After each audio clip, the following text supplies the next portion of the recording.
같이 기도하시겠습니다. 은혜와 사랑이 충만하신 거룩하신 아버지 하나님 감사합니다. 주 성령님의 귀하신 능력과 은혜와 사랑으로 저희들 구원해 주시고 또 우리의 남은 생애 역시 주 성령님의 인도하심을 따라 주님의 몸된 교회 안에서 살아갈 수 있도록 지켜주시고 인도해 주신 모든 은혜를 진심으로 감사를 드립니다.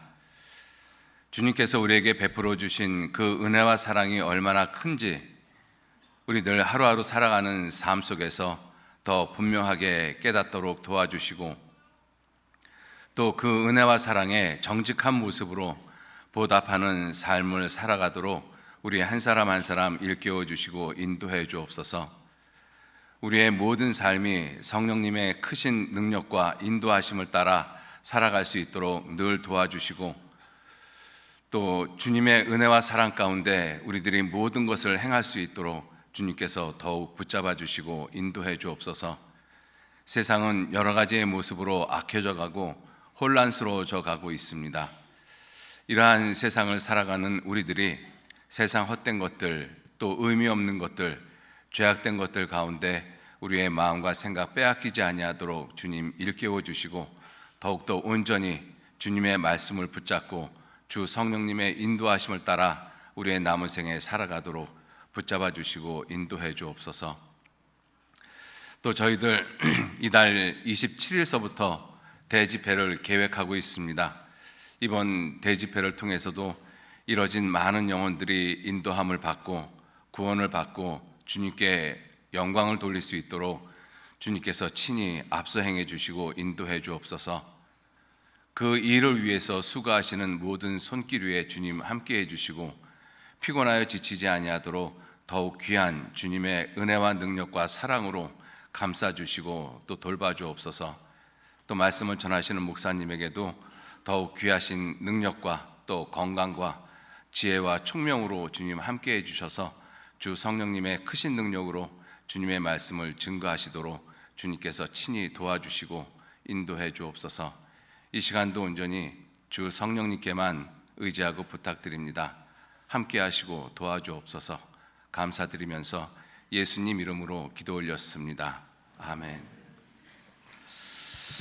우리 마태복음 7장 찾겠습니다. 마태복음 7장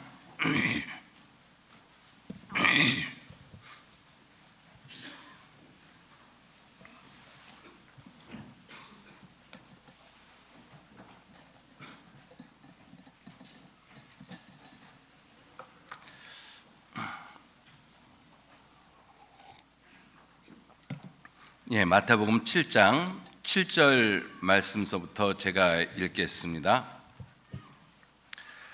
구하라 그러면 너에게 주실 것이요 찾으라 그러면 찾을 것이요 문을 두드리라 그러면 너희에게 열릴 것이니 구하는 이마다 얻을 것이요 찾는 이가 찾을 것이요 두드리는 이에게 열릴 것이니라. 너희 중에 누가 아들이 떡을 달라 하면 돌을 주며 생선을 달라 하면 뱀을 줄 사람이 있겠느냐. 11절 12절 말씀 같이 읽겠습니다. 너희가 악한 자라도 좋은 것으로 자식에게 줄 알거든 하물며 하늘에 계신 너희 아버지께서 구하는 자에게 좋은 것으로 주시지 않겠느냐. 그러므로 무엇이든지 남에게 대접을 받고자 하는 대로 너희도 남을 대접하라. 이것이 율법이요 선지자니라. 안녕하셨습니까? 반갑습니다. 오늘 어버이날이지 않습니까? 그래서 어버이날 인사를 드리도록 하겠습니다. 주님 오실 때까지만 건강하게 편하게 잘 사십시오. 주님 오신 이후에 또 그리스도인들이 살아있으면 그건 뭔가 좀 이상하지 않습니까? 그래서 주님 오실 때까지만 건강한 모습으로 편안하게 잘 사셨으면 좋겠습니다. 오늘은 11절에 있는 말씀, 너희가 악한 자라도 좋은 것으로 자식에게 줄 알거든 하물며 하늘에 계신 너희 아버지께서 구하는 자에게 좋은 것으로 주시지 않겠느냐. 그 끝에 있는 말씀 너희 아버지께서 구하는 자에게 좋은 것으로 주시지 않겠느냐, 이 말씀을 가지고 오늘 좀 같이 성경을 상고해 보고자 합니다. 하나님께서는 우리에게 좋은 걸 주시기 위해서 우리에게 말씀하시기를 구하라, 찾으라, 두드리라, 이렇게 말씀을 하셨습니다. 예레미야 29장 13절 말씀에도 너희가 전심으로 나를 찾고 찾으면 나를 만날 것이니라, 이렇게 말씀을 하셨습니다. 하나님은 우리에게 모든 것을 주시는 분이십니다. 우리가 하나님께 무엇을 드리기 전에 하나님께서 우리에게 주시는 것을 먼저 받아야지만 하나님을 온전히 섬길 수 있고, 또 하나님을 참으로 온전한 마음으로 내가 가진 모든 것을 드릴 수 있다라고 생각을 합니다. 그런데 반대로 이 마귀는 이렇게 이야기를 하죠. 이 9장에 보시면, 마태복음 9장을 보시면 이 가다라 지방에 귀신 들린 자 둘이 무덤에서 나와서 예수님을 만났는데, 그 귀신 들린 자가 예수님을 보고 하는 말이 이 8장이죠. 8장 29절 말씀에 이에 저희가 소리질러 가로되 하나님의 아들이여 우리와 당신과 무슨 상관이 있나이까. 이 마귀의 가장 큰 특징은 하나님하고 관계 맺기를 싫어한다는 것입니다. 그래서 마귀에게 속한 사람들은 하나님께 가까이 가기를 원치 않죠. 그래서 이 가다라 지방에 많은 사람들이 예수님께서 하신 일을 보려고 나와서 예수님을 만났습니다. 그런데 그 예수님을 만나고 그 가다라 지방에 있는 그 많은 사람들이 예수님을 그 지방에서, 예수님 우리 지방에서 좀 떠나 주십시오. 예수님이 우리 지방에 들어오는 것을 우리가 감당치 못하겠습니다. 이 귀신 들린 자가 예수님에게 하는 그러한 내용하고 아주 흡사합니다. 자, 그럼에도 불구하고 하나님은 우리에게 가장 좋은 것을 주기를 원하고 계십니다. 여러분들 한번 이렇게 생각을 한번 해보시죠. 병든 아들이 있고, 그리고 그 병든 아들의 아버지가 있는데, 그 아들이 자기 병이 낫기를 간절히 바라는 마음과 그 아버지가 그 아들이 낫기를 바라는 마음, 어떤 마음이 더 간절할 거라고 생각을 하십니까? 아들의 마음이 더 간절할까요? 아버지의 마음이 더 간절할까요? 아버지의 마음이 더 간절하죠. 그죠? 8장 1절 말씀을 한번 보시죠. 마태복음 8장 1절에 보시면 예수께서 산에서 내려오시니 허다한 무리가 좇으니라. 이 산상수훈을 끝내시고 예수님께서 산에서 내려오셨습니다. 근데 허다한 무리가 예수님을 따라왔는데, 그 중에 한 문둥병자가 그 많은 무리를 제치고 나와서 예수님에게 경배하고 가로되 이야기하기를 주님, 원하시면 주님이 저를 깨끗게 하실 수 있습니다. 그랬더니 주님께서 하시는 말씀이 손을 내밀어 저에게 대시면서 말씀하시기를 내가 원하노니 깨끗함을 받으라 한데 즉시 깨끗하여졌더라, 이렇게 성경은 말씀하고 있습니다. 문둥병자가 깨끗함을 받기를 원하는 마음하고 예수님이 이 문둥병자가 깨끗해지기를 원하는 마음하고 예수님의 마음이 훨씬 더 큽니다. 그죠? 그런데 우리 사람들은 그러한 하나님의 마음을 알지 못하죠. 디모데전서 2장 4절 말씀에 하나님은 모든 사람이 구원을 받으며 진리를 아는 데 이르기를 원하시느니라. 정말 간절함으로 주님께서 그 마음을 가지고 우리가 하나님께로 돌아오기를 원하는데, 사실 우리는 그러한 하나님의 마음에 아무런 관심조차 기울이지 않았던 사람들입니다. 주님의 마음이 무엇인지, 주님이 나를 위해서 무엇을 얼마나 어떻게 하셨는지 아무것도 관심 두지 않고 그냥 내 나름대로 세상을 즐기면서 살아왔던 사람들이거든요. 그런데 그러한 나를 끝까지 붙잡아 주시고 결국은 구원을 받는 데까지 주님께서 인도해 주셨습니다. 이러한 모습들을 보면 주님은 정말로 나에 대해서 가장 좋은 걸 주시기를 원하시는 분이십니다. 그래서 정말 주님이 내게 좋은 걸 주시길 원하기 때문에 우리에게 계속 말씀하시기를 구하라, 찾으라, 두드리라. 저절로 얻어지지 않습니다. 여러분들 세상에서 내가 원하는 것을 얻으려고 해도 그냥 방에서 누워 있으면 저절로 내 원하는 것이 내 방으로 굴러 들어오는 것이 아니잖아요. 내가 정말 그것을 얻기 위해서 잠 안 자고 정말 노력하면서 온갖 고생을 하면서 참고 견디면서 그래야지만 얻어집니다. 옛날에 이 조용필 씨 이 가수 다 아시잖아요. 그분이 어떠한 그 모임에서 이렇게 가볍게 인터뷰하는 내용을 들은 적이 있습니다. 어떤 사람이 질문을 했어요. 조용필 씨한테 신곡이 나오면 보통 몇 번 정도 연습을 하십니까? 이렇게 질문을 했는데 그 조용필 씨가 그렇게 얘기를 하더라고요. 보통 1000번 이상은 연습을 합니다. 이렇게 이야기를 했어요. 제가 그 내용을 듣고 순간 나는 하나님의 말씀을 이해하고 깨닫기 위해서 1000번을 내가 외우고 있나. 근데 그 말 앞에 조용필 씨 세상 사람이시지만 참 그 말 앞에 부끄러웠습니다. 세상 사람들은 그거 하나 얻기 위해서 1000번을 자기 목에서 피가 나오도록 연습을 하고 노력을 하는데 나는 하나님의 가장 귀한 것을 얻기 위해서 정말 1000번까지 정말 밤을 새워본 적이 있는가, 그런 내 자신의 질문을 하면서 부끄러워했던 기억이 있습니다. 하나님은 정말 우리에게 가장 좋은 걸 주시기를 원하시거든요. 자, 그래서 우리에게 계속 말씀하시기를 구하라, 찾으라, 두드리라 이렇게 말씀을 하고 계시고, 그리고 11절 말씀에 죄송합니다. 제 목소리가 조금 좀 답답하게 들리시죠? 좀 양해해 주시기 부탁드리겠습니다. 11절 말씀에 너희가 악한 자라도 좋은 것으로 자식에게 줄 알거든 하물며 하늘에 계신 너희 아버지께서 구하는 자에게 찾고자 하는 자에게 두드리는 자에게 좋은 것을 주지 않겠느냐. 반드시 주신다라는 것입니다. 그죠? 하나님은 해요 방패시라. 하나님은 정직히 행하는 자에게 좋은 것을 아끼지 아니하실 것임이니라. 시편 84편 11절 말씀에 또한 그렇게 기록되어져 있습니다.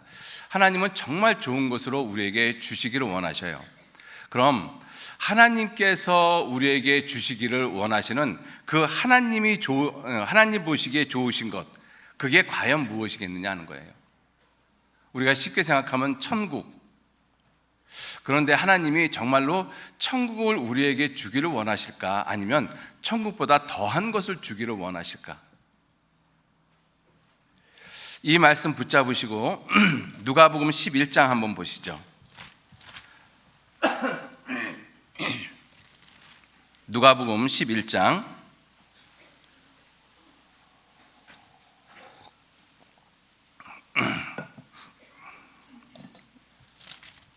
누가복음 11장 13절 말씀. 이게 지금 같은 말씀을 누가가 기록을 하고 있는데 마태복음 7장 11절 말씀과 누가복음 11장 13절 말씀이 조금 다릅니다. 13절 말씀 제가 읽겠습니다. 너희가 악할지라도 좋은 것을 자식에게 줄 알거든 하물며 너희 천부께서 구하는 자에게 좋은 것을 주시지 않겠느냐. 마태복음에는 그렇게 기록이 되어져 있지 않습니까? 누가복음에는 그 좋은 것을 뭐라고 표현하고 계셔요? 성령을. 여러분들, 하나님은 우리에게 정말 좋은 걸 주기를 원하십니다. 하나님에게 있어서 가장 좋은 걸 주기를 원하셔요. 어떤 의미에서 천국보다 더 나은 것을 주기를 원하십니다. 그것이 무엇이냐? 성령이십니다. 그럼 성령은 무엇이겠어요? 하나님 자신이십니다. 그죠? 우리가 하나님 하면 성부, 성자, 성령 하나님 이렇게 말씀을 하고 있지 않습니까? 하나님은 성령 자체, 하나님 자체를 우리에게 주기를 원하고 계십니다. 그래서 우리에게 구하라, 찾으라, 두드리라 이렇게 말씀을 하고 계십니다. 왜? 가장 좋은 것이니까. 무엇하고 비교할 수 없을 만큼 가장 위대하고 가장 완전하고 가장 뛰어난 것이기 때문에, 하나님 자체이시기 때문에 하나님은 하나님 자신을 내게 주기를 원하고 계셔요.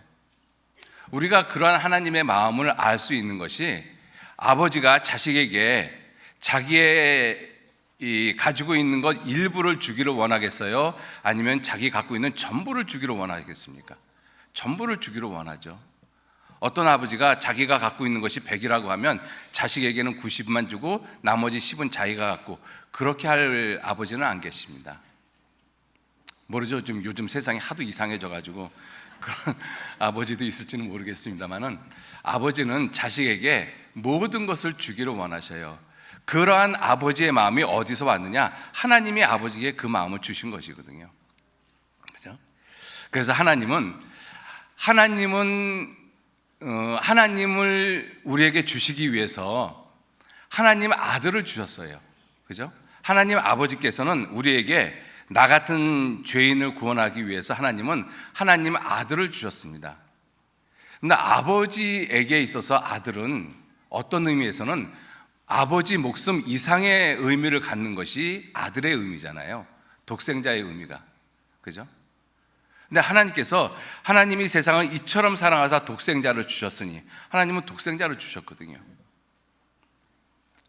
하나님은 우리에게 나 같은 죄인을 살리기 위해서 독생자 예수님을 주셨습니다. 그리고 예수님은 이 땅에 오셔서 무엇을 주셨어요? 자기 생명을 주셨어요. 그러니까 하나님은 정말로 자신의 모든 것을 우리에게 주셨습니다. 그래서 12절 말씀에, 마태복음 7장 12절 말씀에, 그러므로 무엇이든지 남에게 대접받고자 하는 대로 너희도 남을 대접하라. 이것이 율법이요 선지자니라. 그러니까 이 말씀을 놓고 보면, 그러므로 하나님께서 하나님 자신을 우리에게 주셨으므로, 그러므로 너희도 나를 그렇게 대접하라고 말씀하시는 것이죠. 그래서 하나님은 우리가 하나님을 섬기는 그러한 모습에서 시간이 나면 하나님을 섬기고 여유가 생기면 하나님을 섬기고, 그런 식으로 하나님 섬기는 것을 하나님 자신이 절대로 원하시지 않으십니다. 왜? 하나님은 가장 좋은 것을 우리에게 주셨어요. 하나님 자신을. 그죠? 그래서 하나님도 마음을 다하고 뜻을 다하고 힘을 다하고 목숨을 다해서 주 여호와 너의 하나님을 섬기라. 그렇게 섬기길 정말로 원하고 계십니다. 그래서 하나님께서는 우리에게 성령을 주셨거든요. 여러분들, 성령은 많은 사람들이 성령에 대해서 오해를 많이 하십니다. 성령을 어떤 기운이나 어떤 능력, 어떤 그러한 힘, 이렇게 생각을 많이들 하고 있지, 성령을 하나님이라고 생각을 잘 안 하고 있습니다. 그런 오해가 왜 생기는가 하면, 이 사도행전 8장 18절에 보면 이 마술사 시몬이 사도들이 안수해서 성령 받는 것을 보고 돈을 주면서 나도 이 성령을 갖다가 줄 수 있게끔 그렇게 해달라고 요구를 하지 않습니까? 그래서 이제 그 사도가 내가 하나님의 선물을 돈 주고 살 줄로 생각하였으니 내 은과 함께 내가 망하리라, 이렇게 말씀을 하시잖아요. 왜 그와 같은 이 시몬과 같은 그러한 일들이 왜 생기는가 하면, 성령을 하나님으로 생각을 안 하기 때문에 그렇습니다. 어떤 능력이라고 생각을 하거든요. 그래서 나도 그러한 능력이 있으면 좋겠다. 그래서 불행하게도 우리가 살고 있는 이 세상에 많은 분들이 성령을 받으라고 이렇게 함부로 이야기를 많이 하지 않습니까? 이 목사님들께서. 그거는 예수님만 하실 수 있는 것이죠. 부활하신 예수님께서 숨을 내쉬면서 가라사대 성령을 받으라, 이것은 예수님만이 하실 수 있는 것이지 사람이 성령을 받으라고 이야기할 수 있는 것은 아닙니다. 왜냐하면 성령은 하나님이시기 때문에. 근데 성령을 하나님이 아닌 어떤 능력으로 생각을 하니까 성령을 받으라고 그렇게 경솔히 이야기를 하는 것이죠. 고린도전서 12장 한번 보시죠. 고린도전서 12장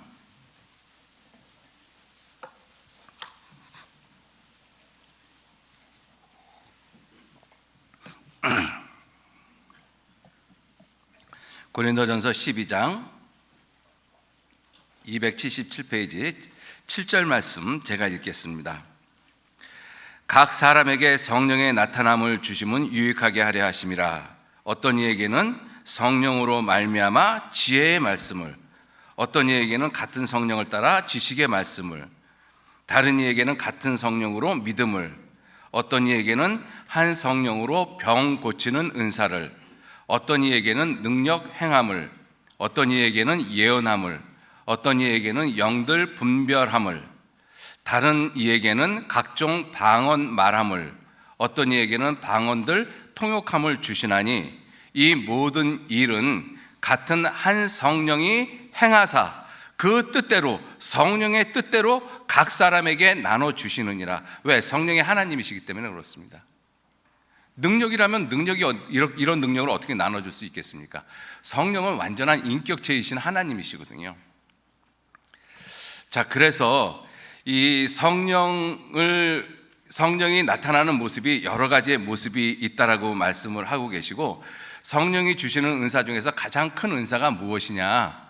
그것이 바로 13장에서 말씀하시는 사랑이라는 것입니다.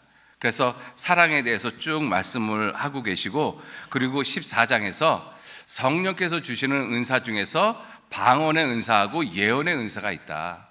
그래서 성령 받은 것을 무조건 이 방언한다라고 해서 그것이 다 성령 받았다라고 생각을 하는 그러한 부분들은 우리가 좀 깊이 생각을 좀 해봐야 될 부분이 있습니다.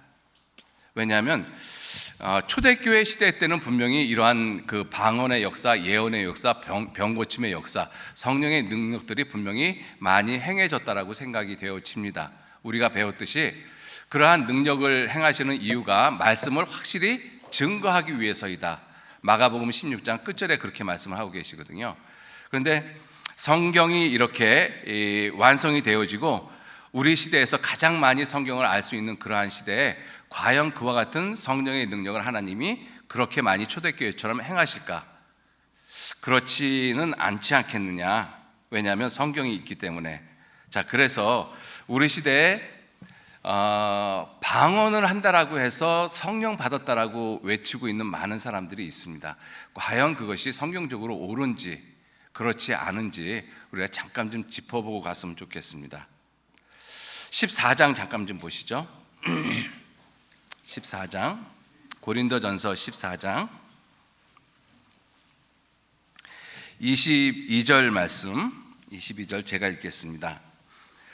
그러므로 방언은 믿는 자들을 위하지 않고 믿지 않는 자들을 위하는 표적이나 예언은 믿지 아니하는 자들을 위하지 않고 믿는 자들을 위함이니, 그러므로 온 교회가 함께 모여 다 방언으로 말하면 무식한 자들이나 믿지 아니하는 자들이 들어와서 너희를 미쳤다 하지 아니하겠느냐. 이 말씀에 보면 온 교회가 함께 모여 다 방언으로 말하면, 근데 우리 시대에 온 교회가 다 함께 모여 방언으로 말하는 교회들이 꽤 있습니다. 그럼 그러한 모습이 무슨 모습일까? 성경을 통해서 우리가 좀 생각을 좀 해보셨으면 좋겠어요. 26절, 그런즉 형제들아 어찌할꼬 너희가 모일 때 각각 찬송시도 있으며 가르치는 말씀도 있으며 계시도 있으며 방언도 있으며 통역함도 있나니 모든 것을 덕을 세우기 위하여 하라. 만일 누가 방언으로 말하거든 두 사람이나 다 불가, 기껏해야 세 사람이 차소를 따라서 하고 한 사람이 통역할 것이요, 만일 통역하는 자가 없거든 교회에서는 잠잠하고 자기와 및 하나님께 말할 것이요, 예언하는 자는 둘이나 셋이나 말하고 다른 이들은 분변할 것이요. 33절 같이 읽겠습니다. 하나님은 어지러움의 하나님이 아니시요 오직 화평의 하나님이시니라. 하나님은 어지러움의 하나님이 아니시고 질서의 하나님, 화평의 하나님. 그래서 끝절 40절 말씀에 모든 것을 적당히 하고 그리고 질서대로 하라. 이 적당히 하라는 말이 대충 하라는 뜻이 아닙니다. 꼭 알맞게 하라는 것입니다. 자, 그런 이 성령의 모습이 이렇게 여러 가지의 능력의 모습으로 나타나기 때문에 성령을 하나님으로 생각하지 않으면 우리가 성령에 대한 많은 오해를 얼마든지 가질 수 있습니다. 성령은 하나님이십니다. 성령은 하나님이시거든요. 천지를 창조하신 하나님이시고 나를 구원해 주신 예수 그리스도의 영, 하나님의 영, 이렇게 말씀을 하고 계십니다. 성령은 하나님이시거든요. 사도행전 한번 보시죠. 사도행전 5장 보시겠습니다.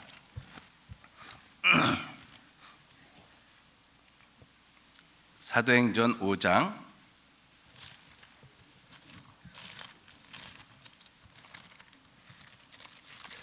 아나니아하고 삽비라 이야기인데 다 알고 계십니다. 3절 말씀 제가 읽겠습니다. 베드로가 가로되 아나니아야 어찌하여 사단이 내 마음에 가득하여 내가 성령을 속이고 땅값 얼마를 감추었느냐 성령을 속이고. 그런데 4절 말씀에는 이렇게 말씀을 하시죠. 땅이 그대로 있을 때에는 내 땅이 아니며 판 후에도 내가 임의로 할 수 없더냐 어찌하여 이 일을 내 마음에 두었느냐. 같이 읽겠습니다.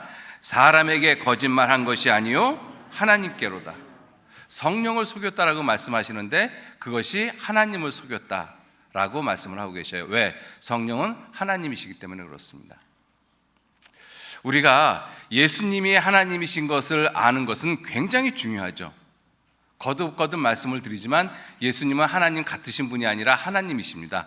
마찬가지로 성령도 하나님 같으신 분이 아니라 하나님 그 자체이십니다. 성령도 하나님이시거든요. 우리가 성령을 하나님으로 분명하게 내 마음 가운데 인지하지 않고 우리가 살아가면 우리도 세상 사람들이 성령에 대한 생각처럼 우리도 성령을 좀 쉽게 가볍게 얼마든지 생각할 수 있다라는 것이죠.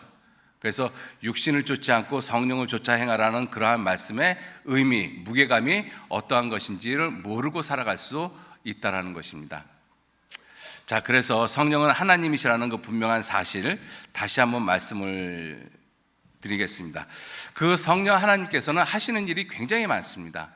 특히 예수님이 부활하시고 승천하시고 가신 다음에 하나님 아버지께로 가신 다음에 오순절 이후에 성령께서 내려오셨어요.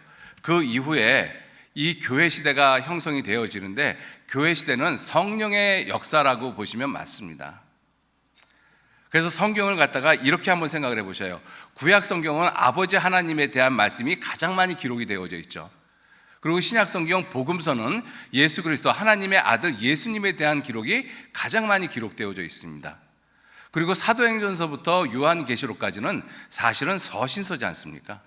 그죠? 사도행전은 역사서이지만 그 서신서의 전체 주된 내용이 결국은 성령이 교회들에게 하시는 말씀입니다. 그러니까 성령께서 하시는 일은 굉장히 많으시죠. 그 많은 일을 하고 계시는데 그 많은 일 중에서 가장 중요하고 가장 두드러진 일이 무엇이겠느냐 하는 거죠. 성령께서 하시는 일 중에 가장 중요한 일. 요한복음 15장 보시겠습니다.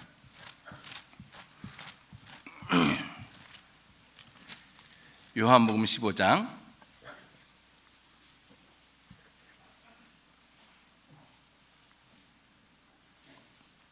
26절 말씀. 요한복음 15장 26절 같이 읽겠습니다. 내가 아버지께로서 너희에게 보낼 보혜사 곧 아버지께로서 나오시는 진리의 성령이 오실 때 그가 나를 증거할 것이요. 성령은 예수님을 증거하십니다. 그래서 우리가 구원을 받을 때 성령을 선물로 주신다라고 말씀하시잖아요. 그래서 성령이 내 안에 들어오셔서 예수님이 내 죄를 영원히 용서하신 것을 깨닫게 하십니다. 내 죄가 예수님으로부터 영원히 용서되어졌다는 것을 깨닫는 그 순간 성령이 들어오시는 거잖아요. 그죠?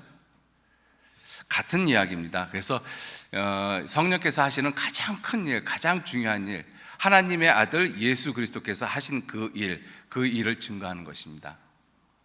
여러분들, 하나님의 일이 있죠. 하나님 아버지께서는 하나님의 일을, 자신의 일을 갖다가 창세전부터 계획하셨습니다. 그리고 사실 역사를 통해서 이루어 가고 계시지 않습니까? 그리고 예수님께서는 그 하나님 아버지의 일 때문에 이 세상에 오셨어요.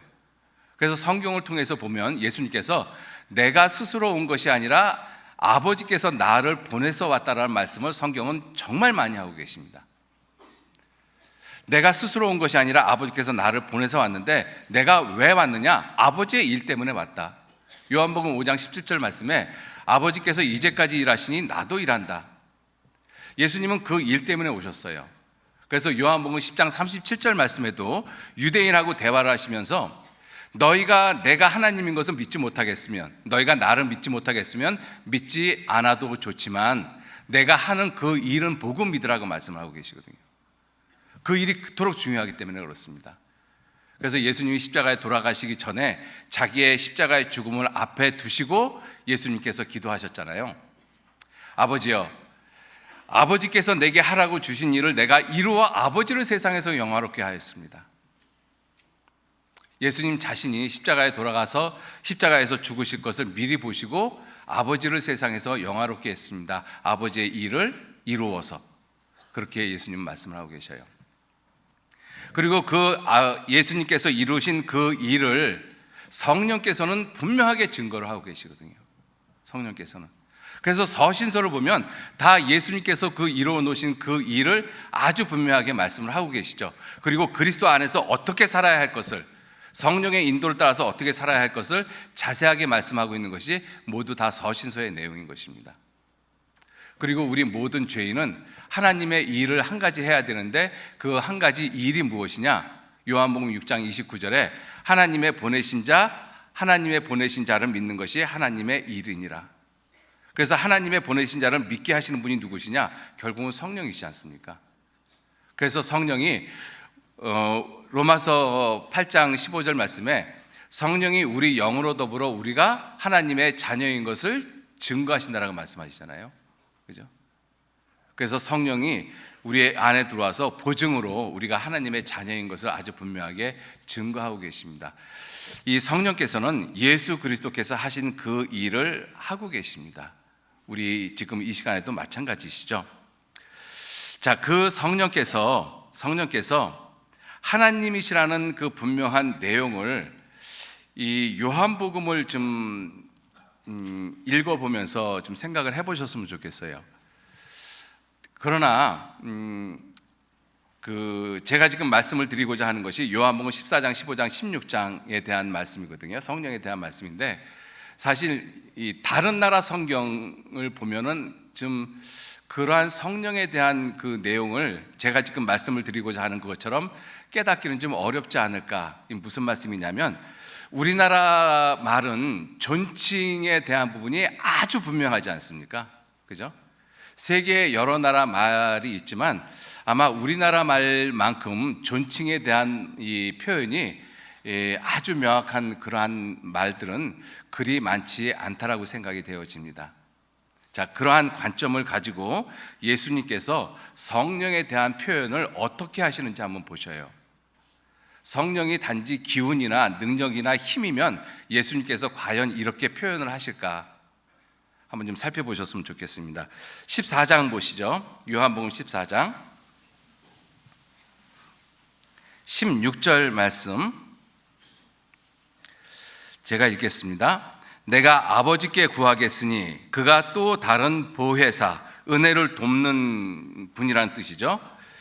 보혜사를 너희에게 주사 영원토록 너희와 함께 있게 하시리니 저는 진리의 영이라. 세상은 능히 저를 받지 못하나니 이는 저를 보지도 못하고 알지도 못함이라. 그러나 너희는 저를 아나니 저는 너희와 함께 거하심이요 또 너희 속에 계시겠음이라. 예수님이 성령에 대한 표현을 하시면서 계속 성령을 존칭으로 말씀을 하고 계시잖아요. 우리나라 성경 아니면 이러한 표현은 보기가 어려울 거라고 생각합니다. 분명히 성경이 성령의 감동하심을 통해서 기록이 되어졌고 성경이 번역되어지는 과정에서도 분명히 성령께서 개입을 하셨다라고 확실합니다. 그러면 성령께서 우리나라 말을 이렇게 말로 성경을 이렇게 번역을 했을 때 왜 예수님이 성령에 대한 말씀을 하실 때 왜 예수님은 반드시 존칭을 쓰셨을까 한번 생각해 보셔요. 단지 그것이 하나의 능력이고 힘이고 기운이면 예수님께서 그렇게 표현하실 리가 없잖아요. 26절 말씀, 보혜사 곧 아버지께서 내 이름으로 보낼 성령이 아니라 보내실 성령, 그가 너희에게 모든 것을 가르치고가 아니라 가르치시고 내가 너희에게 말한 모든 것을 생각나게 하리라가 아니고 하시리라. 15장 보시겠습니다.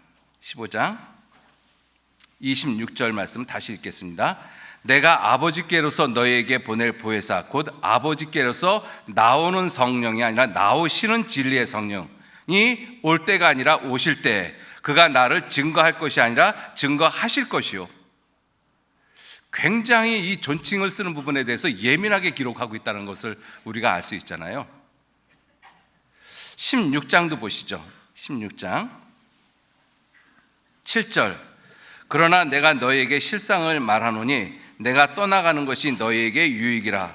내가 떠나가지 아니하면 보혜사가 너희에게로 오지 아니할 것이요 오지가 아니라 오시지 아니할 것이요 가면 내가 그를 너희에게로 보내리니 그가 와서 죄에 대하여 의에 대하여 심판에 대하여 세상을 책망할 것이라가 아니라 하시리라. 자, 그리고 13절 그러하나 진리의 성령이 오면 이 아니고 오시면 그가 너희를 모든 진리 가운데로 인도하리니가 아니고 인도하시리니 그가 자의로 말하지 않고 오직 듣는 것을 말하며가 아니라 말하시며 장래일을 너에게 알리리라가 아니라 알리시리라. 굉장히 존칭에 대해서 예민하게 기록하고 있다는 것을 알 수 있잖아요. 왜 예수님이 성령에 대해서 이렇게까지 표현하실까요? 성령이 하나님이시기 때문에 그렇습니다. 성령은 완전한 하나님이시거든요. 그죠? 자, 그러한 성령의 모습을 잘 표현하고 있는 그러한 모습이 성령의 어떤 그림자적인 모습을 잘 표현하고 있는 것이 이 창세기 24장입니다. 창세기 24장 한번 보시죠.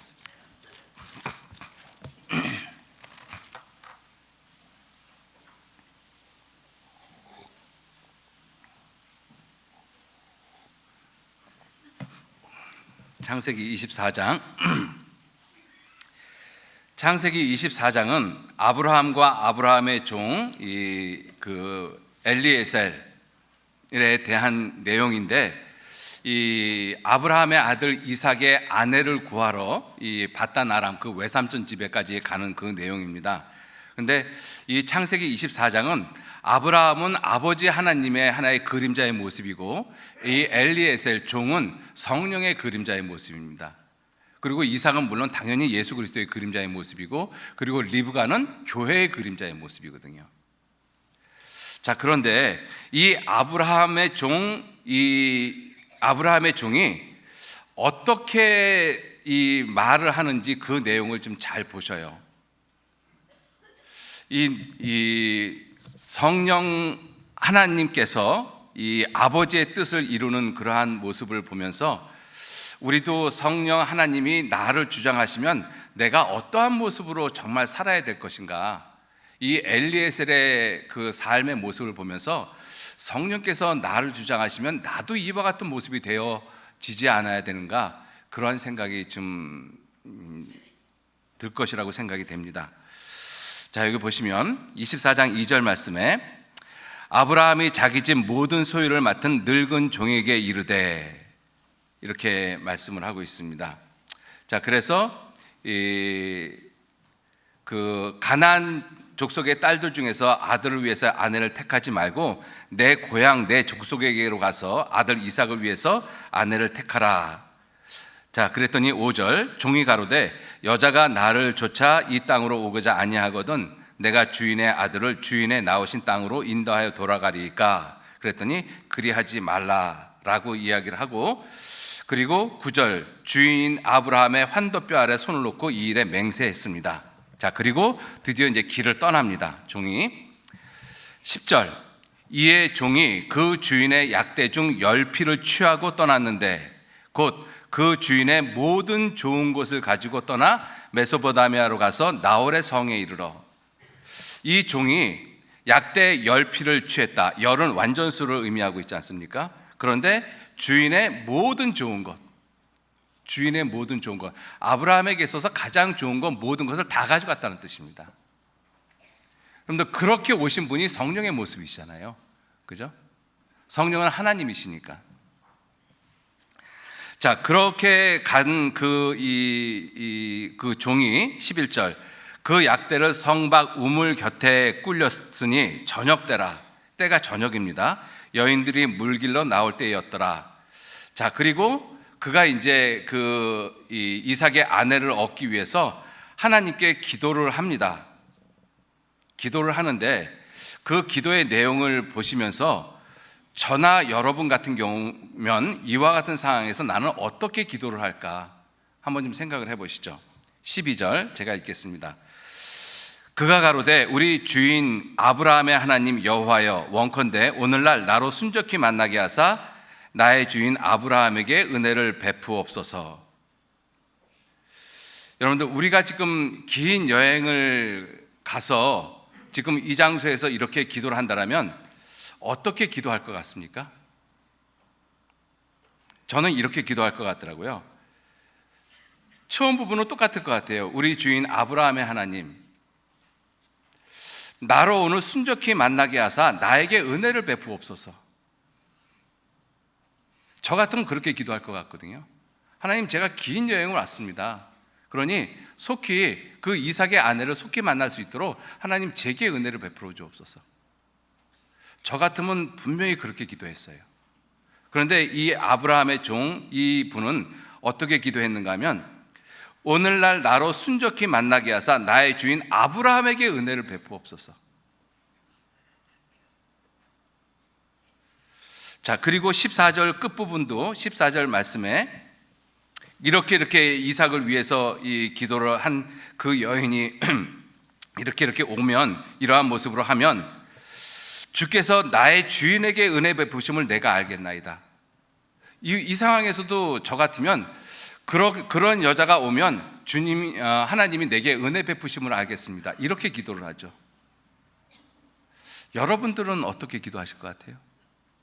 여러분들은 이렇게 기도하시죠? 이 아브라함의 종들처럼. 그죠? 근데 저 같으면 저처럼 기도할 것 같습니다. 그죠? 내게 은혜 베푸심을 알겠나이다. 자, 그리고 이 아브라함의 종이 이 대화를 하는 그 모든 면에서 보면 27절에 보시면 가로되 나의 주인 아브라함의 하나님 여호와를 찬송하나이다. 나의 주인, 나의 주인. 그리고 끝부분도 내 주인의 동생 집에 이르게 하셨나이다. 이 내 주인이라는 이 단어가 떠나질 않아요. 그죠? 자, 그래서 결국은 이 라반하고 이 대화를 하는 그러한 장면이 있는데, 그 리브가를 만난 그 장면을 갖다가 이 아브라함의 종이 다시 또 이야기를 하거든요. 그러면서 34절, 그가 가로되 나는 아브라함의 종이니이다. 여러분들, 지금 이 아브라함의 종하고 이 라반하고는 지금 첫 대면이잖아요. 우리들 같으면 어떻게 이야기를 할까요? 나를 어떻게 소개를 하겠습니까? 저 같으면 저 이상욱입니다. 제 이름부터 밝힐 거예요. 그리고 조금 있다가 그런데 저는 아브라함의 종입니다. 이렇게 이야기를 할 것 같습니다. 그죠? 근데 이분은 그 아브라함의 종은 자기의 이름을 거론조차 하지 않잖아요. 나는 아브라함의 종입니다. 자기가 누군지는 밝히질 않아요. 자기 이름이 뭔지. 나는 아브라함의 종입니다. 35절, 여호와께서 나의 주인에게. 36절, 나의 주인의 부인 사라가 나의 주인에게 아들을 낳으매. 37절, 나의 주인이 나로 맹세하게 하여. 39절, 내가 내 주인에게 말씀하되. 40절, 주인이 내게 이르되. 계속 내 주인, 이 주인이라는 뜻이, 이 단어의 의미가 빠지질 않습니다. 그죠? 참 놀라운 모습이죠. 자, 그러면서 오늘 우물에 이르러 있었던 일들을 갖다가 표현을 하는데, 어떻게 표현을 하는가 하면 42절, 내가 오늘 우물에 이르러 말씀하기를 나의 주인 아브라함의 하나님 여호와여.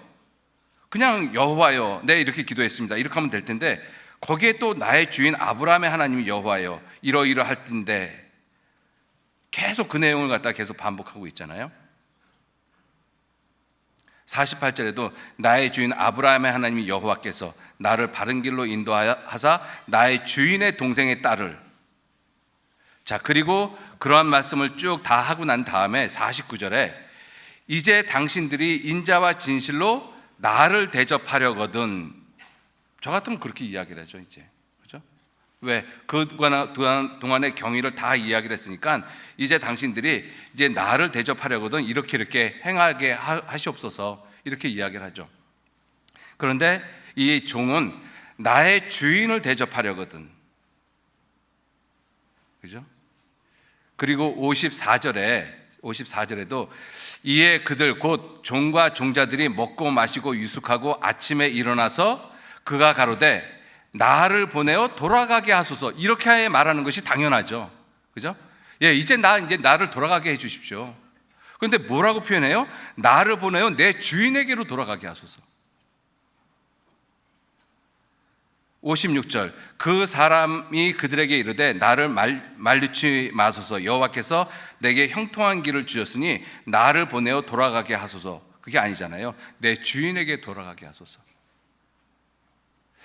여러분들 창세기 24장에 이 아브라함의 종이 나의 주인이라고 말한 것이 습관처럼 그냥 나옵니다. 습관처럼 나오잖아요. 여러분들은 이러한 그 아브라함의 종이 이와 같은 모습으로 대화를 하고 자신의 일들을 쭉 이야기하는 이 아브라함의 종의 모습을 보면서 혹시 비굴하게 느껴지십니까? 권력 있는 사람 앞에서 쩔쩔매가지고 어쩔 수 없이 나의 주인께서 내 주인께서 이런 모습으로 이야기한다고 느껴지십니까? 아니면 내 주인이라고 이야기하는 그 엘리에셀의 그 종의 모습이 정말 당당하게 느껴지지 않습니까? 혹시? 얼마나 멋있어요. 저는 읽으면서 야, 종이 마치 주인과 같다 그런 느낌이 들잖아요.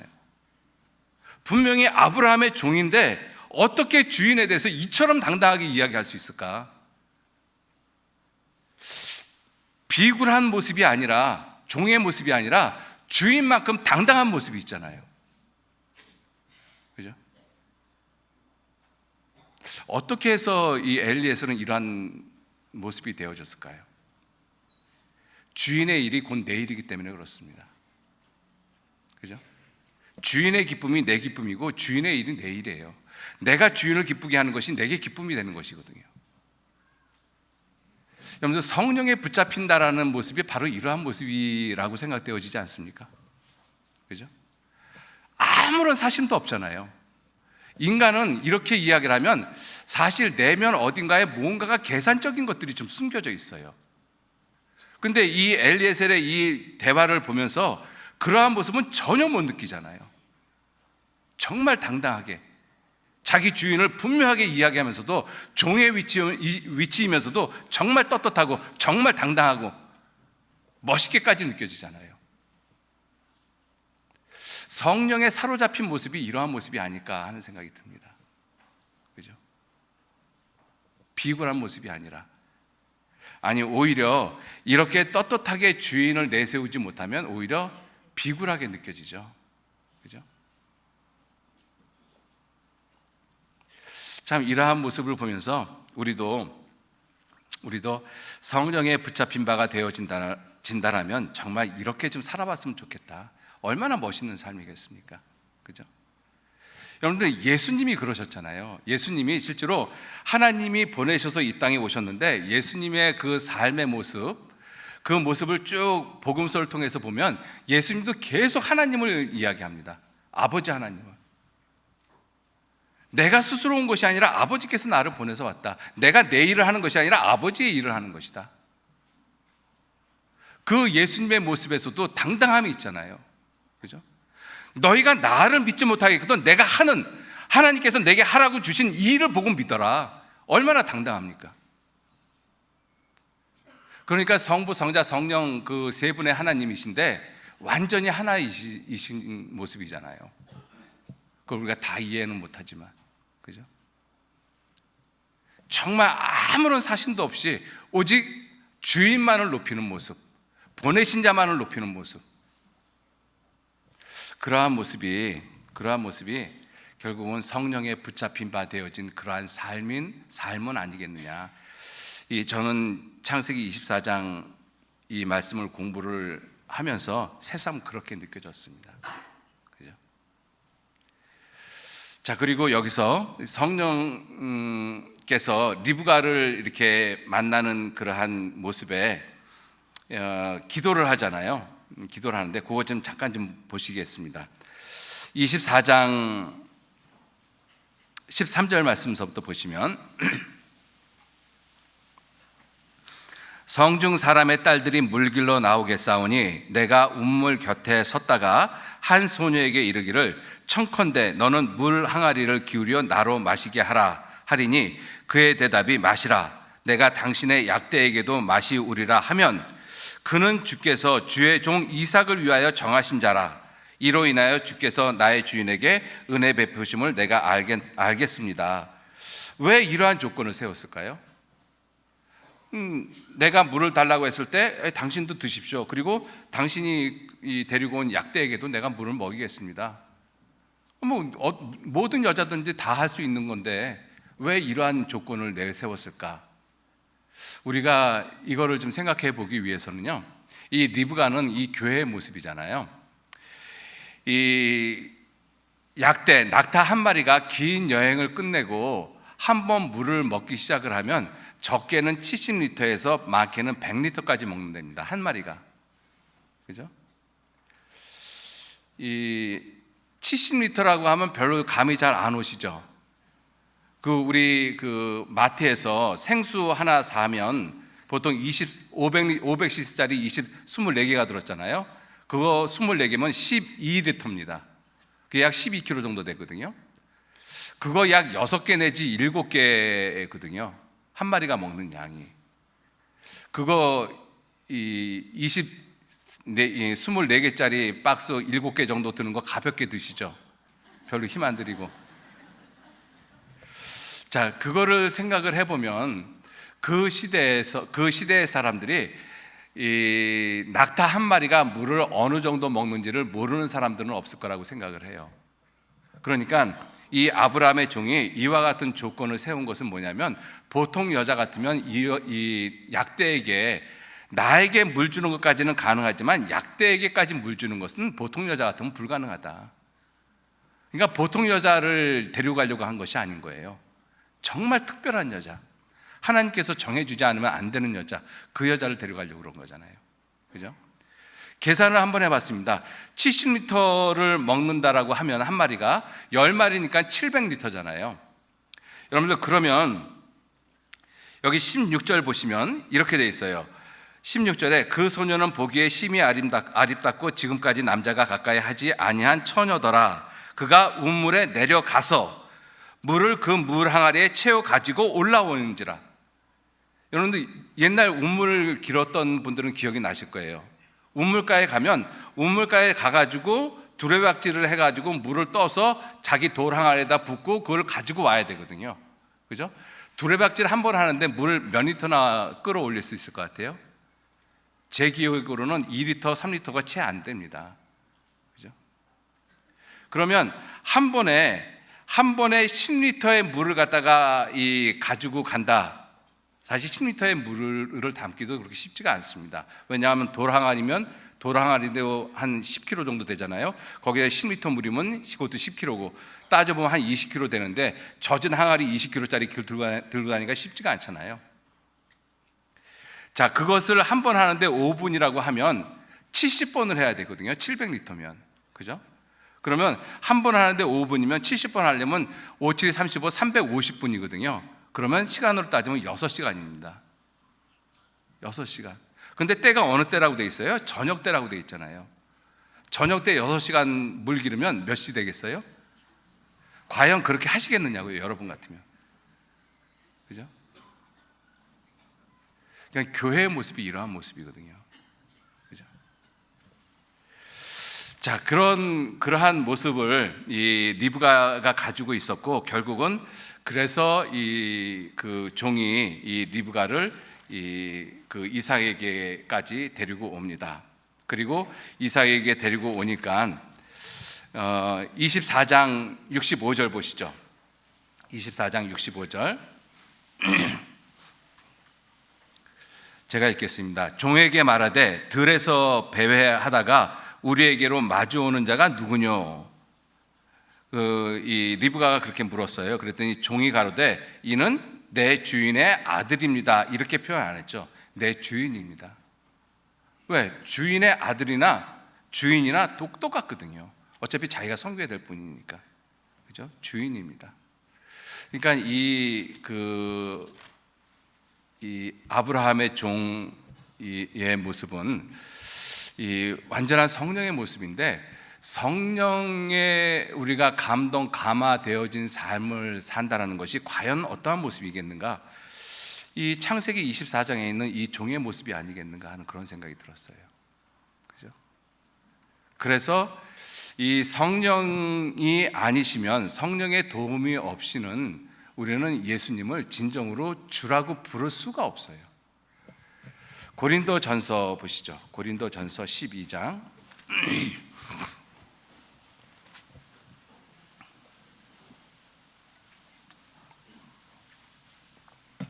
고린도전서 12장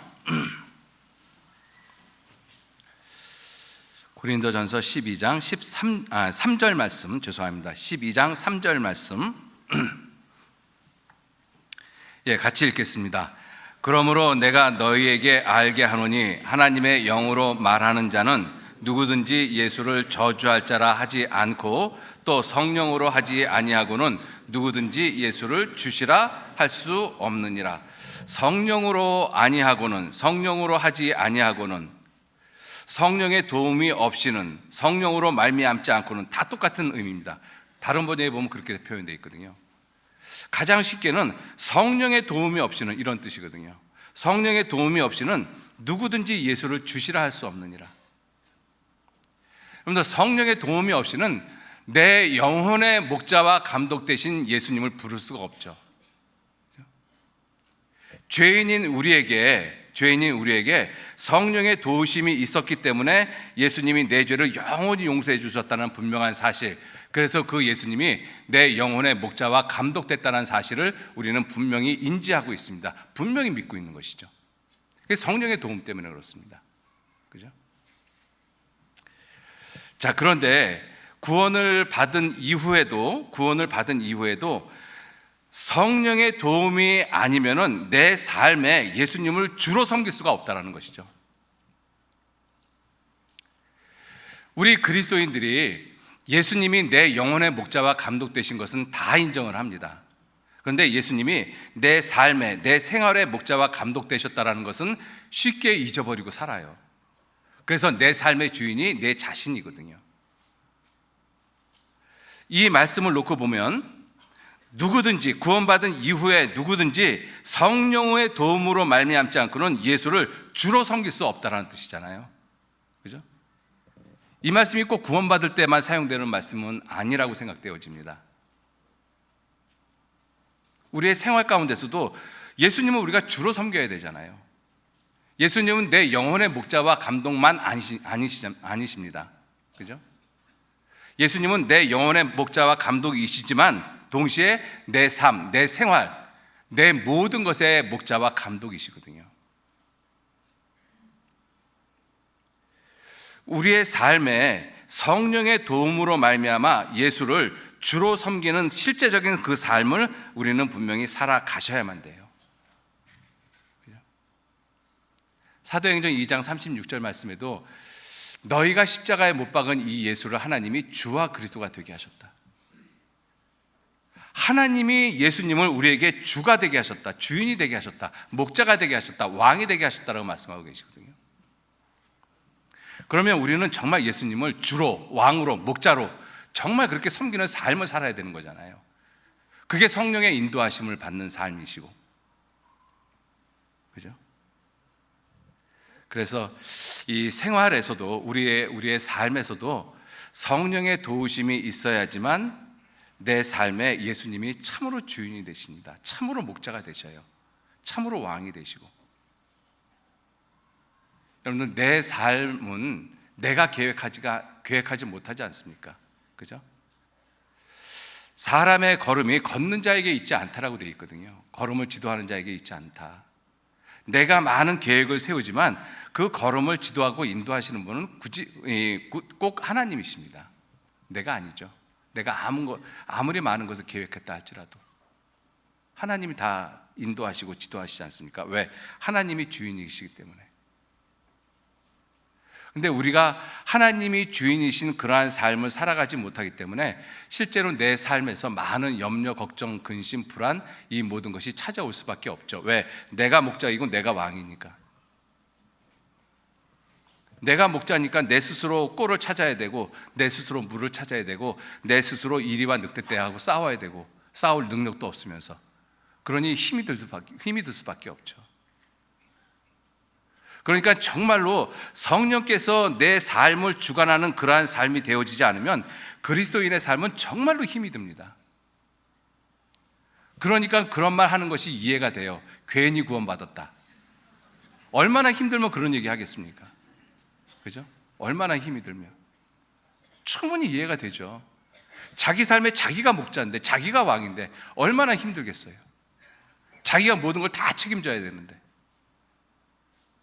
예수님은 너희 염려를 내게 맡겨버려라, 너희 짐을 내게 맡겨라, 너희 길을 내게 맡겨라. 그런데도 우린 못 맡기지 않습니까? 왜? 내가 목자니까. 그죠? 누구든지 성령의 도움이 아니고서는 예수를 내 삶에서 주라고 할 수 없다라는 것입니다. 성령의 도움. 그죠? 자, 그리고 성령의 도움이 있어야지만, 성령이 도와주셔야지만 우리가 예수 그리스도의 마음을 갖습니다. 빌립보서 2장 한번 보시죠. 빌립보서 2장 5절 말씀에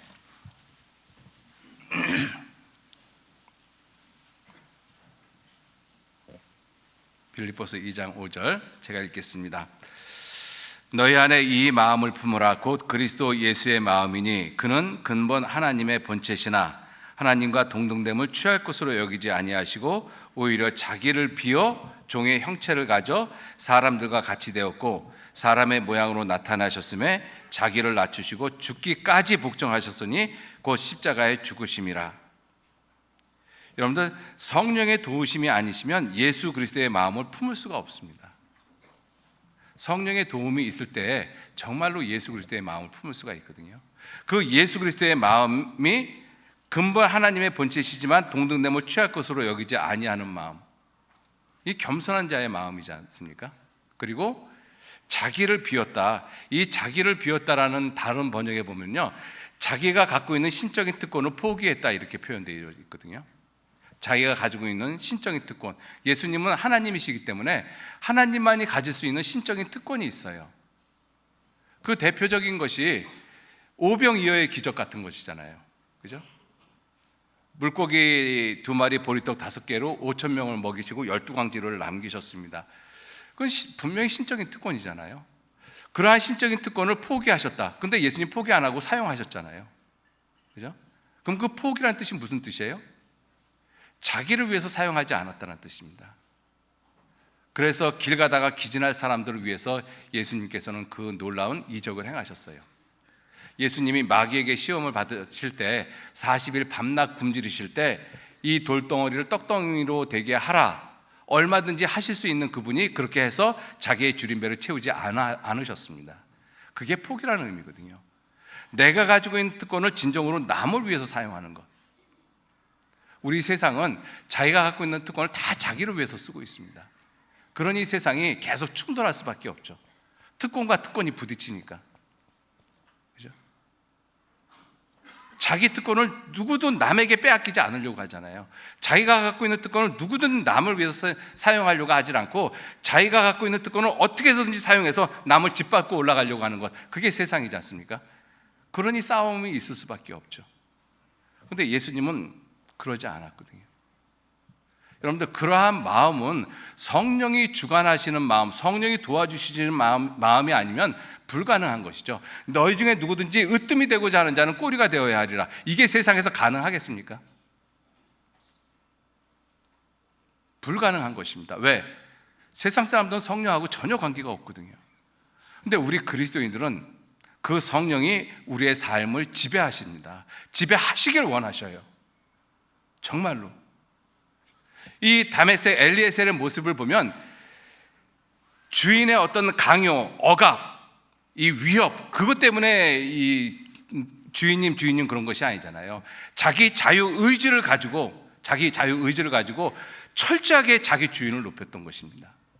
그죠? 로봇으로 만든 것이 아니잖아요. 주님이 정말 우리가 그러길 원하시거든요. 그죠? 내 자유의지를 가지고 정말 주님에게 완전한 모습으로 굴복되기를 원하십니다. 철저하게. 왜? 주님이 그러셨으니까. 예수님께서 이 땅에 오셔서 그렇게 정말 사셨잖아요. 아버지의 뜻에 완전히 순종하셨고, 그래서 우리를 온전히 구원하실 수 있으셨지 않습니까? 그리고 성령께서 어떠한 모습으로 삶을 살아야 되는지를 또 성경을 통해서 우리에게 보여주시고, 그래서 성령의 도움이 있어야지 그러한 예수 그리스도의 마음을 갖습니다. 성령의 도움이 없이는 그러한 예수님의 마음을 못 가져요. 그러면 십자가에 결코 못 죽습니다. 내가 남을 위해서 절대로 못 죽습니다. 예수님께서 이렇게 말씀하셨어요. 마태복음 16장 보시죠. 마태복음 16장.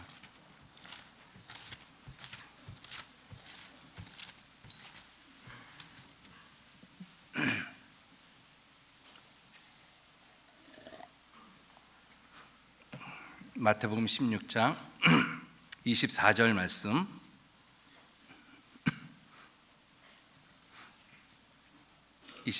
제가 읽겠습니다.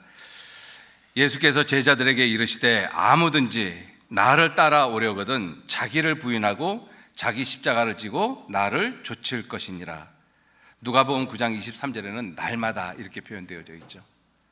여러분들 이 말씀에 드러나지 않는 표현 하나가 있습니다. 이 말씀에 제가 다시 읽겠습니다. 이에 예수께서 제자들에게 이르시되 아무든지 나를 끝까지 따라오려거든 자기를 부인하고 자기 십자가를 지고 날마다 나를 좇을 것이니라. 끝까지. 여러분들 예수님을 따라간 사람들은 굉장히 많습니다. 아주 비근한 예로 요한복음 6장에만 봐도 오병이어의 기적을 통해서 많은 사람들이 예수님을 쫓아갔거든요. 근데 예수님이 내가 너에게 이른 말이 영이요 생명이라 라고 했었을 때 많은 사람들이 야, 이 말씀 어려워서 못 듣겠다. 그리고 다 가버렸어요. 그 사람들 중에 아마 예수님을 죽이자고 이야기한 사람들도 있을 거예요. 예수님을 쫓기를 시작한 사람들은 굉장히 많이 있어요.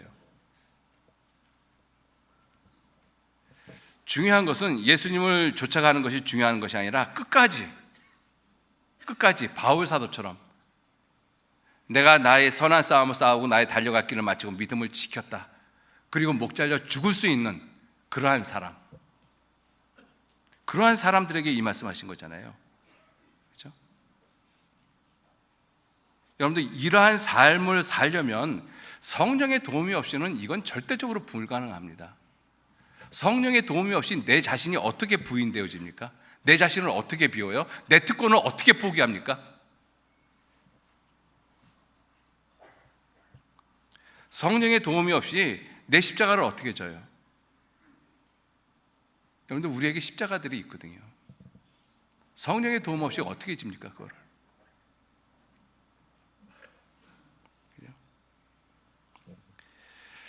성령의 도움이 있어야지만 이렇게 주님 앞에 끝까지 갈 수 있어요. 그 예수 그리스도의 마음을 가지시고.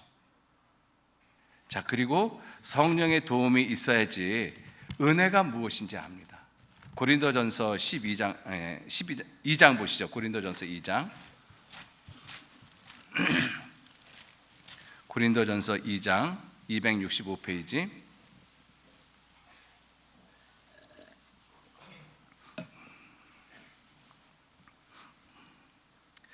이 장 12절 말씀 12절 말씀 같이 읽겠습니다. 우리가 세상의 영을 받지 아니하고 오직 하나님께로 온 영을 받았으니 이는 우리로 하여금 하나님께서 우리에게 은혜로 주신 것들을 알게 하려 하심이니라. 하나님께서 우리에게 은혜로 주신 것들을 알게 하려 하심이라. 성령을 통해서. 그러니까 맨날 투정하고 맨날 불평하는 사람들은 성령이 뭔지를 모르시는 분들이에요. 성령이 삶을 주관하지 않는 분들입니다. 그죠? 성령이 주관하는 삶은 정말 내가 힘들고 어렵고 고통스러운 그 순간에도 감사할 것을 알아요. 감사할 걸 압니다. 그죠? 저는 요즘 이렇게 이 장수하시는 분들이 꽤 많지 않습니까? 그죠? 이제 100세 시대가 돼서 장수하시는 분들이 꽤 많은데, 요양원 같은 데 가서 보면 자기 손발로 자기 몸을 건사 못 하시는 분들이 너무나 많은 거예요. 그죠? 다른 사람의 힘을 빌어야지만 먹고 씻고 다른 여러 가지 것들을 할 수 있는 그러한 처지에 놓여 있는 분들 많습니다. 그걸 보면 뭘 느끼셔요? 내 발로 걸어 다니고 내 손으로 내가 밥을 먹을 수 있다는 것, 이게 정말 큰 은혜잖아요. 여러분, 내가 내 발로 걸어 다니고 내 손으로 내 밥을 먹는 것, 이게 내게서 온 것입니까? 하나님께서 주신 힘이시지. 성령께서 나를 주관하시면 정말 그게 감사가 된다는 거예요. 정말 감사가 됩니다.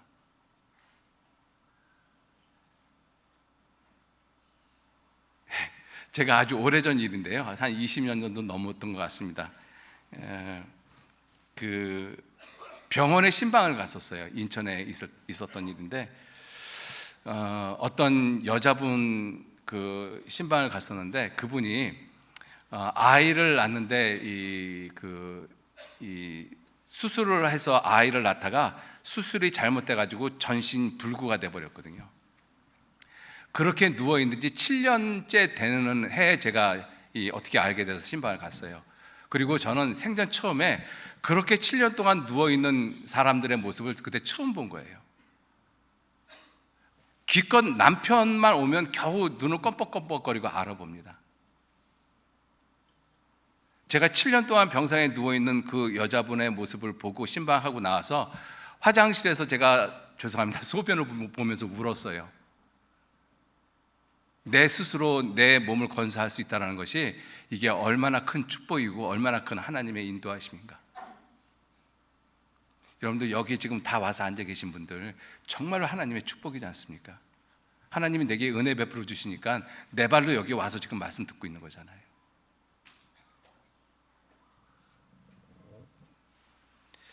우리가 세상의 영을 받지 아니하고 오직 하나님께로 온 영을 받았으니 이는 우리로 하나님께서 우리에게 은혜로 주신 것들을 알게 하려 하심이라.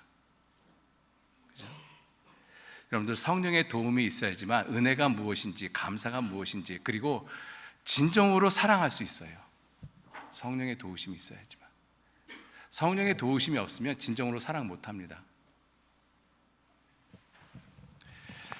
창세기 24장 다시 한번 보시죠.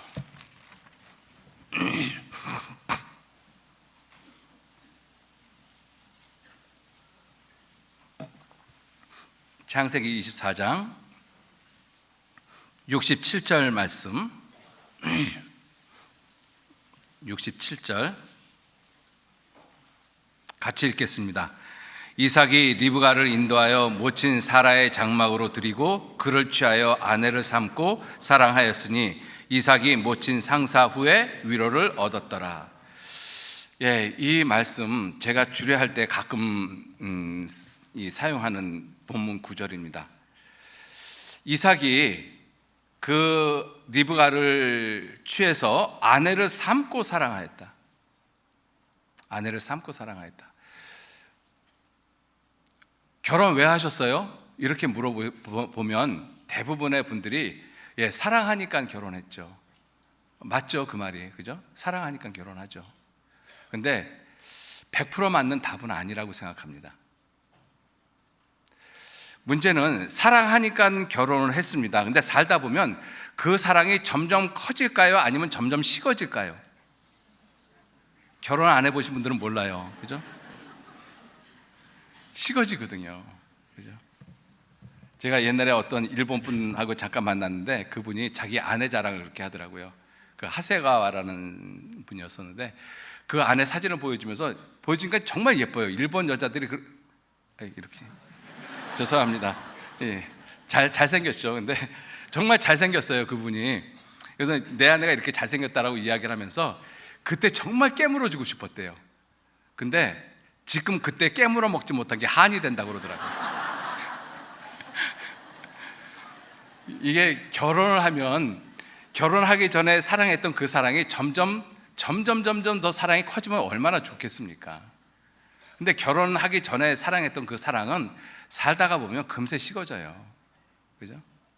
그러니까 사랑했기 때문에 결혼했는데 결혼해서 살다 보니까 그 사랑이 식어졌어요. 어떻게 해야 돼요? 그러면 헤어질 수밖에 없죠. 그러니까 지금도 그렇게 많이들 헤어지잖아요. 그죠? 사랑하기 때문에 결혼했어요. 그 사랑이 없어지면 이혼해야지요. 우리 그리스도인들 가운데서 혹시 이혼 생각하고 계시는 분들 혹시 있으십니까? 정말 마음 접으셔요. 아니, 이건 제가 웃자고 드리는 말씀이 아니라 진짜 간절함으로 드리는 말입니다. 왜냐하면 하나님이 나 같은 사람 구원했잖아요. 그죠? 아니, 나 같은 사람을 구원했는데 나보다 옆에 있는 사람은 나보다 나은 사람이거든요. 그 사람 데리고 몇십 년 못 살겠어요? 살면 되지, 참고. 왜 그리스도인들이 이혼을 해요? 이렇게 이야기를 하면 어떨지 모르겠습니다. 이혼하신 분들은 오죽하면 이혼을 했겠습니까마는, 혹시 마음을 그렇게 갖고 계신 분들은 마음 접으셔요, 진짜로. 왜냐하면 이 67절 말씀에 보시면 아내를 삼고 사랑하였다. 여러분들, 이 아내를 삼고 난 다음에 그 아내가 사랑스러울 때도 있지만 사랑스럽지 못할 때도 정말 많거든요. 그때도 사랑해야 되는 거잖아요. 그죠? 내가 사랑하는 사람을 사랑하는 건 누군 못합니까? 그건 그리스도인이 아니라도 얼마든지 해요. 너희가 너희 사랑하는 사람만 사랑하고 너희 아는 사람에게 무난하면 더 나은 것이 무엇이냐? 세리와 죄인들도 그같이 아니하느냐? 그건 그리스도인이 아니어도 얼마든지 합니다. 주님이 우리에게 말씀하시는 것은 내가 사랑할 수 없는 사람을 사랑하라는 것이에요. 내가 사랑할 수 없는 환경 가운데 있을 때, 내가 사랑할 수 없는 상태에 있을 때 그 사람 사랑하라는 거거든요. 주님이 내게 그러셨잖아요. 내가 주님에게 사랑받을 짓을 해서 주님이 나를 구원하셨습니까? 주님이 나를 구원하시기 전까지 나는 끝까지 주님을 대항했잖아요. 하나님이 있니 없니, 예수가 하나님의 아들이니 아니니, 온갖 말로 이 하나님을 폄하하면서, 그런데도 끝까지 사랑하셨잖아요. 여러분들, 그렇기 때문에 하나님이 나를 벌레와 구더기 같다라고 말씀하시잖아요. 벌레와 구더기 같은 나를 자녀로 삼고 사랑하고 계시잖아요. 그 사랑을 내가 받았는데 내 옆에 있는 사람 벌레와 구더기 같은 사람 아니잖아요. 내가 보기에는 나하고 똑같은 사람이에요. 나보다 좀 못하지만 몇십 년 좀 더 참고 사시면 돼요. 언제까지만 참으시면 되는가 하면 주님 오실 때까지만 참으셔요. 그러면 되잖아요. 제발 주님 오실 때까지만 참으셔요. 더 이상 참지 마시고. 우리 그리스도인들 안에서는 제발 이혼이란 말 좀 없었으면 좋겠습니다. 정말로. 아내를 삼고 사랑한다. 사랑할 수 없는 상황에서도 사랑할 수 있는 힘은 성령의 힘이 아니시면 안 됩니다. 불가능해요. 내가 할 수 있는 것은 한계가 있거든요. 그죠? 내가 할 수 있는 건 한계가 있습니다. 아내를 삼고 사랑하는 거예요. 그러니까 주님 말씀하시기를 잘 아시는 말씀입니다. 에베소서 5장 보시죠.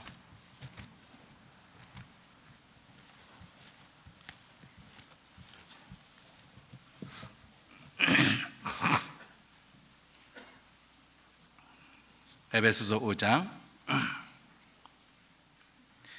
24절 25절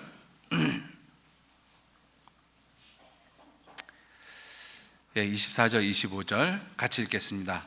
그러나 교회가 그리스도에게 하듯 아내들도 범사에 그 남편에게 복종할지니라. 남편들아, 아내 사랑하기를 그리스도께서 교회를 사랑하시고 위하여 자신을 주심같이 하라. 아내에게는 복종하라고 말씀하시고 남편에게는 사랑하라고 말씀하셨어요. 근데 어떻게? 그리스도께서 교회를 사랑하시고 위하여 자신을 주심과 같이. 그죠? 여러분들, 이와 같이 사랑은 결국은 주님이 우리에게 명하신 대로 이와 같은 모습으로 사랑을 하셔야 되는데 결국은 성령의 도움이 아니면 불가능하다는 것이죠. 그죠? 정말로 내가 남편 된 자가 아내를 사랑하고 아내 된 자가 남편을 사랑하는 것이 자기가 자기를 사랑하기 때문에 가능한 거예요. 자기가 자기를 사랑하지 못하는 사람은 남을 사랑할 수가 없습니다. 사랑할 수가 없습니다. 내가 내 자신을 사랑하지 못하고 미워하고 있는데 어떻게 남을 사랑해요? 그게 어떻게 가능합니까?